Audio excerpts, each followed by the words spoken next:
So it's always important when planting annual veggies, or particularly ones that have space requirements, like broccoli. They are fussy about how closely you can plant them together.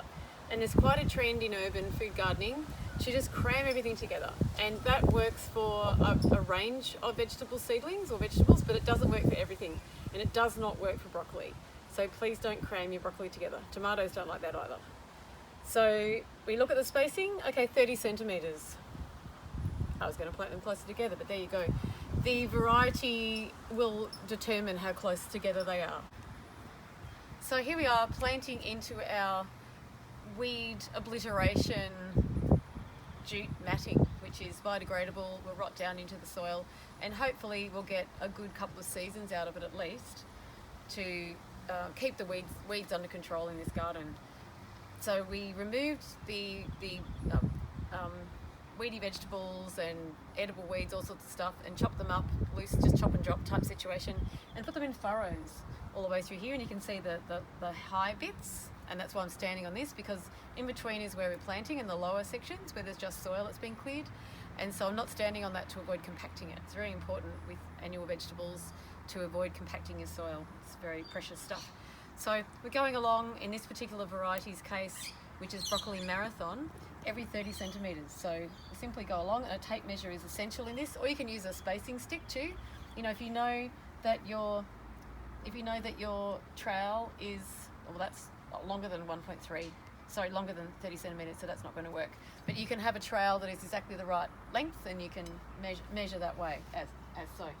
So we stab our scissors in at 1.5, which is the next measurement, and cut across, a simple little cross. And that allows you access to the soil underneath. You can see whether there's any composting material that you push to the sides, and then anything that hasn't been quite cleared out. And you might need to make a bigger hole. But the idea is that you might get weeds out of here, but you've got all these other areas where you're not going to get weeds. So it's a fantastic idea when you've got a big weed seed bank, as you do in this soil. That's a bit of comfrey that's really got out of hand in this garden. So using a very long, sharp trowel is great in here, because you haven't got good access to the soil through this little keyhole, so to speak. So I'm making sure to have a really good, fluffy, friable soil profile in order to pop my broccoli seedling into. Now, seedlings can often be planted quite closely together in punnets. It's more of a common practice today, and they don't always take to being separated. When they're smaller, they're better for and coping with this, but the other point is that if you've got two seedlings coming out of the one planting hole almost, so very, very close together, you're almost better just planting them as a two, and one will usually survive. You can cut one off at ground level. So pop your seedling in. They're a little bit floppy, but that's okay. They'll come good in a day or so.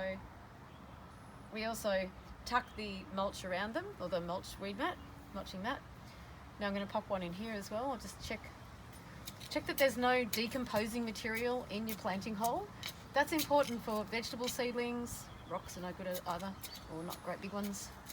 They've got delicate little roots, and they can be burnt easily by composting material, as can any plants that you put in your garden out of pots. So never have undecomposed material in your planting holes, whether it's for annual vegetables or any other plant. It's a bit of a root we'll get rid of. Now making sure it's fluffy. There's a bit of a leaf there, I want to get rid of that.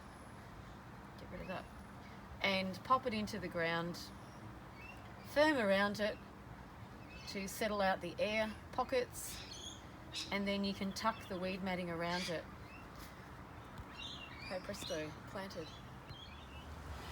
So now, after having done the amazing first row of broccoli marathon, so when you're doing your second row, the most efficient way to do this is to interplant.